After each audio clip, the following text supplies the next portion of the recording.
चलो देखो एक्सरसाइज 13.3 सवाल नंबर दूसरा बोल रहा है कि क्रमशः मतलब लगातार मतलब एक क्रम से 6 सेंटीमीटर 8 सेंटीमीटर और 10 सेंटीमीटर त्रिज्या वाले धातु के 3 ठोस गोले को पिघलाकर 3 वो गोला है, एक 6 सेंटीमीटर त्रिज्या वाला, एक 8 सेंटीमीटर और एक 10 सेंटीमीटर, 3 गोला है और तीनों को पिघलाकर एक बड़ा सा गोला बनाया था, एक बड़ा ठोस गोला बनाया था। इस गोले की त्रिज्या क्या है?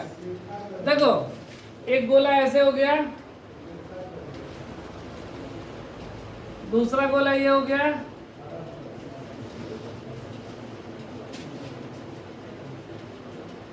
ये तीसरा गोला हो गया। इस गोले की त्रिज्या 6 सेंटीमीटर, इसकी 8 सेंटीमीटर और इसका 10 सेंटीमीटर, ये 3 गोला हो गया। अब बोला तीनों को पिघला दिया गया, ठीक है। अब पिघला कर एक बड़ा गोला बनाया गया, मतलब इन तीनों को पिघला कर आपस में पहले पिघला कर मिला दिए तीनों को, अब तब एक बड़ा सा गोला बन गया, ठीक है। तो इस गोले की त्रिज्या क्या होगी? आर का मान पूछा है, ठीक है। तो तीनों को जब पिघला कर बनाया गया मतलब तीनों के आयतन को जोड़ देंगे तो किसके बराबर आएगा? बड़े गोले आयतन के बराबर आएगा। देखो पहले गोले की त्रिज्या मतलब R1 बराबर 6 सेंटीमीटर, दूसरे गोले की त्रिज्या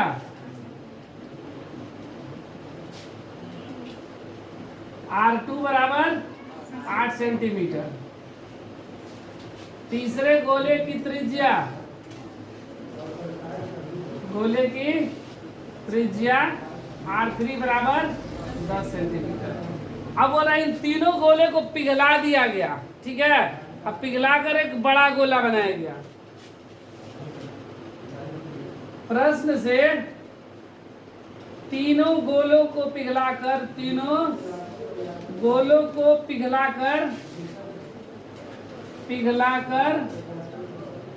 एक बड़ा गोला बनाया गया, बड़ा गोला बनाया गया। इसलिए 6 सेंटीमीटर त्रिज्या वाला या इसलिए पहले गोले का आयतन प्लस दूसरे गोले का आयतन प्लस तीसरे गोले का आयतन, इन तीनों का आयतन को जोड़ देंगे तो एक बड़ा सा गोला बन रहा है। ये बड़ा गोला बन रहा है ना, किसके बराबर आएगा? तो बड़े गोले के आयतन के बराबर आएगा, गोले के आयतन के बराबर आएगा। गोले का आयतन कितना? 4/3 पाई आर, 4/3 पाई R1 का क्यूब, 4/3 पाई R2 का क्यूब, 4/3 पाई R3 का क्यूब बराबर 4/3 पाई R3 बड़ा R क्यूब, ठीक है।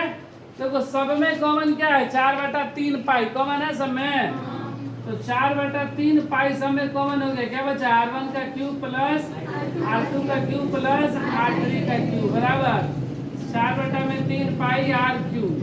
अब मान रख दे रहे हैं, 4/3 पाई R1 का मान 6, R2 का मान 8 और R3 का मान बराबर 4/3 पाई R3।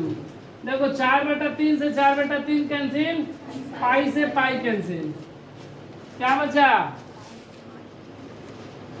6 का क्यूब प्लस 8 का क्यूब प्लस 10 का क्यूब बराबर बड़ा R का क्यूब। 6 का क्यूब कितना होता है? 6 गुणे 6 36, 36 गुणे 6 216 ना। 8 का 8 हटाए 64, 64 हटे 256 हाँ 264 हटे 832 का 512 होता है सर 48 512 10 का 1000 बराबर आर क्यू।